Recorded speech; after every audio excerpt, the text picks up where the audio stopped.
India versus England 5 ಮ್ಯಾಚ್ಗಳ test ಸೀರೀಸ್ನ 2ನೇ test match ನಿನ್ನೆ start ಆಗಿದೆ.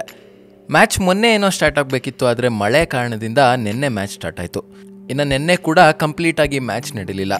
ಮಧ್ಯೆ ಮಧ್ಯೆ ಮಳೆಯಿಂದಾಗಿ ಇಂಡಿಯನ್ ಬ್ಯಾಟ್ಸ್ಮನ್ ಪೆವಿಲಿಯನ್ ಕಡೆ ಹೋಗೋದು ಬರೋದು ಮಾಡ್ತಾನೆ ಇರಬೇಕಾಯ್ತು. ಇನ್ನು ಇದೇ ಕಾರಣಕ್ಕೆ ಇಂಡಿಯಾದವರು 107 ರನ್ಗೆ ನಿನ್ನೆ ಕಂಪ್ಲೀಟ್ ಆಗಿ ಆಲ್ ಔಟ್ ಆಗಿಬಿಟ್ಟಿದ್ದಾರೆ. ಇಂಡಿಯಾ ಪರ ಯಾವೊಬ್ಬ ಬ್ಯಾಟ್ಸ್ಮನ್ ಕೂಡ ಒಂದು ಜವಾಬ್ದಾರಿಯುತ ಬ್ಯಾಟಿಂಗನ್ನೇ ಆಡಲಿಲ್ಲ. ಒಂದು ವಿಶೇಷ ರೀತಿಯಲ್ಲಿ ರೆಕಾರ್ಡ್ ಮಾಡ್ಕೊಂಡ್ಬಿಟ್ಟಿದ್ದಾರೆ. ಚೇತೇಶ್ವರ್ ಪೂಜಾರ ಅವರು ನಿನ್ನೆ ಕೂಡ ರನ್ಔಟ್ ಆಗ್ತಾರೆ. ಚೇತೇಶ್ವರ್ ಪೂಜಾರ ಅವ್ರಿಗೂ ರನ್ಔಟ್ಗೂ ಒಂಥರ ವಿಶೇಷವಾದ ನಂಟಿದೆ. ಇವರು ಆಸ್ಟ್ರೇಲಿಯಾ ವಿರುದ್ಧ 2010ರಲ್ಲಿ ತಮ್ಮ ಡೆಬ್ಯೂ ಟೆಸ್ಟ್ ಮ್ಯಾಚನ್ನು ಆಡ್ತಾರೆ.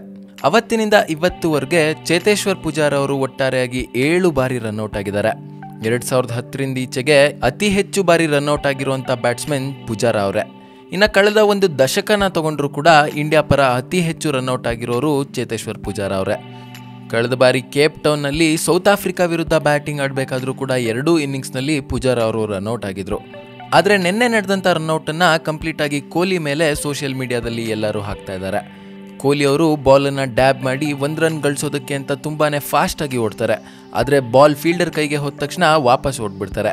ಆದರೆ ಇಷ್ಟೊತ್ತಿಗಾಗಲೇ ಚೇತೇಶ್ವರ್ ಪೂಜಾರ ಅವರು ಕೊಹ್ಲಿ ಅವರನ್ನೇ ನಂಬಿಕೊಂಡು ರನ್ ಓಡೋದಕ್ಕೆ ಸ್ಟಾರ್ಟ್ ಮಾಡಿಬಿಡ್ತಾರೆ. ಅವರಿಗೆ ವಾಪಸ್ ಓಡೋದಕ್ಕೆ ಕೂಡ ಆಗೋದಿಲ್ಲ. ಹೀಗಾಗಿ ಪೂಜಾರ ನಿನ್ನೆ ರನ್ಔಟ್ ಆಗಬೇಕಾಗುತ್ತೆ. ಪೂಜಾರ ಅವರು ತಮ್ಮ ರನ್ನಿಂಗ್ ಬಿಟ್ವೀನ್ ದ ವಿಕೆಟ್ಸ್ ಬಗ್ಗೆ ಗಮನ ಹರಿಸಬೇಕು ಅನ್ನೋದು ಇಲ್ಲಿ ಎದ್ದು ಕಾಣ್ತಾ ಇದೆ.